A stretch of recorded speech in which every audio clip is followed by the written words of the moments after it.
할렐루야. 1월 19일 수요일 새벽기도에 함께 드리시겠습니다. 사도신경으로 저의 신앙을 고백드리시겠습니다. 전능하사 천지를 만드신 하나님 아버지를 내가 믿사오며 그 외아들 우리 주 예수 그리스도를 믿사오니 이는 성령으로 잉태하사 동정녀 마리아에게 나시고 본디오 빌라도에게 고난을 받으사 십자가에 못 박혀 죽으시고 장사한 지 사흘 만에 죽은 자 가운데서 다시 살아나시며 하늘에 오르사 전능하신 하나님 우편에 앉아 계시다가 저리로서 산자와 죽은 자를 심판하러 오시리라. 성령을 믿사오며 거룩한 공회와 성도가 서로 교통하는 것과 죄를 사하여 주시는 것과 몸이 다시 사는 것과 영원히 사는 것을 믿사옵나이다. 아멘. 주님의 시간에 함께 찬양 드리시겠습니다.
사랑의 주님 감사합니다. 오늘 이 새벽에도 저희들을 불러주신 주님, 오늘 찬송 가운데 기도 가운데 주님의 말씀 앞에 주께서 우리에게 주시는 은혜와 주의 음성 듣게 하여 주옵소서. 주님의 말씀을 묵상할 때 그 말씀을 통해 진리가 드러나게 하시고 그 말씀을 통해 오늘 우리에게 주시는 말씀을 저에게 주시사 그 말씀으로 순종하고 따르는 자들이 누리는 복을 저희 모든 성도님들에게 허락하여 주옵소서. 거룩하신 예수 그리스도의 이름으로 기도드립니다. 아멘. 네, 하나님의 말씀을 함께 보시겠습니다. 오늘 본문은 5장 27에서 39절인데 그 가운데 32절과 38, 39절의 말씀을 중심으로 말씀을 함께 나누도록 하겠습니다. 32절입니다. 내가 의인을 부르러 온 것이 아니요 죄인을 불러 회개시키러 왔노라. 아멘. 요 절과 같은 말씀입니다. 우리가 이 말씀을 정말 잘 알고 있어요. 예수님은 정말 의인을 부르러 온 거 아니지. 주님은 죄인을 불러 회개시키러 오셨지. 예수님은 이 세리 레위를 불렀습니다. 그를 제자로 삼으신 거죠. 그러자 그가 모든 것을 버리고 주님을 따랐습니다. 여기서 이 레위는 우리가 마태로 알고 있습니다. 마태복음에 기록한 기자이기도 하죠. 자, 이 마태를 주님께서 불렀을 때 마태는 모든 것을 버리고 주님을 따랐다. 28절에 그렇게 기록이 되어 있습니다. 그리고 이 레위 마태는 자기 집에서 큰 잔치를 벌였는데 그의 동료 세리들이 이제 그 잔치에 다 모인 겁니다. 자, 그 장면을 봤던 바리새인과 서기관들이 이 모여든 세리를 보면서 못마땅했어요. 그리고 세리와 죄인과 함께 먹고 마신다고 비난을 한 겁니다. 자, 그때 예수님께서 이 비난하는 서기관들 그리고 바리새인들을 보시며 말씀을 하시는 거죠.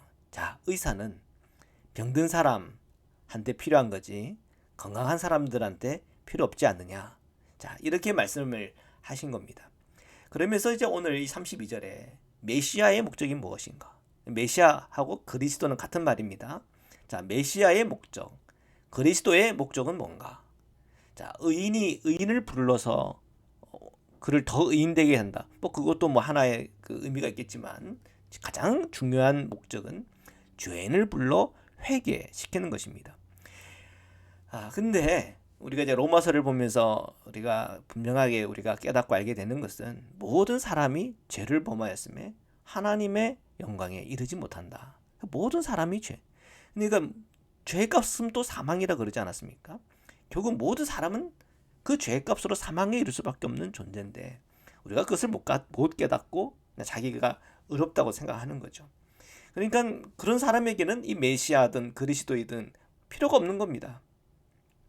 즉 성령께서 임하시면 가장 먼저 우리 안에 일어나는 것은 제가 죄인입니다. 자, 그 고백에서부터 이제 성도의 삶이 시작이 되는 겁니다.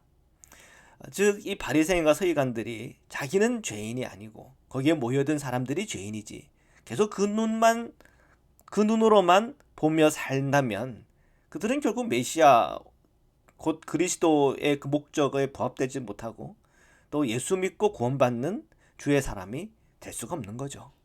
그래서 주님은 분명히 인지를 시키는 겁니다. 자, 내가 의인을 부르러 온 것이 아니다. 나는 의인입니다, 의인입니다 이렇게 생각하는 사람들은 대상이 아니라는 거죠. 죄인을 불러 회개시키러 왔다. 이것이 그리스도의 목적, 곧 메시아의 목적임을 분명히 밝히고 있습니다. 38절과 39절의 말씀 읽겠습니다. 새 포도주는 새 부대에 넣어야 할 것이니라. 묵은 포도주를 마시고 새 것을 원하는 자가 없나니 이는 묵은 것이 좋다 함이라. 아멘. 새 포도주는 새 부대에. 우리가 참 설교 제목으로도 많이 쓰이고 많이 듣는 얘기예요. 새 포도주는 새 부대에. 이 바리새인과 서기관들이 이 세례 요한의 제자들과 바리새인들의 제자들을 예수님의 제자들과 비교하면서 비난적으로 얘기를 했어요. 자, 세례 요한의 제자들 그리고 바리새인들의 제자들은 금식을 하는데 왜 예수님의 제자들은 금식을 하지 않습니까? 이렇게 이제 물은 거예요. 근데 약간 그 마음은 좀 비난하는 마음이 있는 것 같아요. 자, 그때 예수님이 혼인집 손님들이 신랑과 있는데 그들이 금식할 수 있느냐라고 질문을 합니다. 비유적으로 설명을 하는 거죠. 당연히 금식하면 안 되죠. 잔치집에서 무슨 금식입니까? 너무 이상하잖아요. 자, 그렇지만 신랑이 빼앗기는 날이 와. 그날에는 금식할 거야. 자, 그렇게 주님이 말씀하세요. 자, 여기서 벌써 이제 예수님의 그 죽음, 그 십자가의 죽음도 이 비유를 통해서 드러내고 있죠. 그리고 다시 주님은 비유로 또 설명해요. 자, 새 옷을 찢어가지고 낡은 옷에 붙이는 일이 있겠냐? 당연히 없죠. 우리가 새 옷을 샀는데 그 낡은 옷 보니까 헤어진 데가 있네. 그 헤어진 데 좀 꼬매려면 새 옷 좀 찢어가지고 하면 좋겠다. 그럼 새 옷 다 망가지는 것 아닙니까? 누가 그렇게 합니까? 새 옷인데. 그런 일 없지. 그렇게 얘기를 하면서 다시 또 얘기를 하는 거죠. 자, 새 포도주를 낡은 가죽 부대에 넣는 일 있겠니? 당연히 없죠. 왜 낡은 부대에 넣으면 가죽이 낡다 보니까 새 포도주다 보니까 그게 안에서 이제 발효가 되면서 부풀어 오를 거 아닙니까? 그럼 찢어질 거란 말이죠. 자, 그런 일도 없겠지. 자, 그러면서 바리새인과 서기관들이 자꾸 이렇게 비교를 하면서 예수님을 이렇게 자꾸 비난을 하잖아요. 자, 우리는 다 그 금식을 하는데 왜 당신의 제자들은 금식을 하지 않냐? 뭐 이러면서 자꾸 비난을 하는데 자, 왜 그러면 서기관들과 바리새인들이 그렇게 자꾸 비난을 할까? 자, 예수님께서 이런 비유를 들면서 얘기하는 거예요. 그들 마음이 마치 헌옷과 같고 그리고 낡은 가죽 부대와 같다는 겁니다. 그래서 그들의 그 마음이 그렇다 보니 주님의 이 새로운 가르침, 새로운 어떤 영적인 흐름에 관해서 받아들일 준비가 되어 있지 않다는 거죠. 예수님은 말씀하십니다. 새 포도주가 됐든 묵은 포도주가 됐든 담을 그릇을 준비하면 그 새 포도주든 묵은 포도주든 다 즐길 수가 있는 겁니다. 근데 새 포도주가 왔는데 거기에다가 헌가죽을 가지고 온다든지 하면 안 되겠죠. 뭐 새로운 가죽 부대면 뭐 묵은 포도주든 새 포도주든 뭐가 문제가 되겠습니까? 결국은 마음이 중요한 거죠. 마음밭입니다. 마음밭. 이 복음을 받아들이고 주님의 말씀을 들을 수 있는 마음밭. 새로운 것이면 그 새로운 것에 대한 배움의 자세가 있어야지. 그 새로운 것에 대해서 낯설어하고 거부하고 받아들이지 않는다면 그 새로운 것이 그 마음에 들어올 수가 없지 않습니까? 주님의 복음은 새로운 것이고 주님의 말씀 또한 새로운 것입니다. 그 새로운 것을 받아들이기 위해서는 결국 우리의 마음이 준비되어야 됩니다.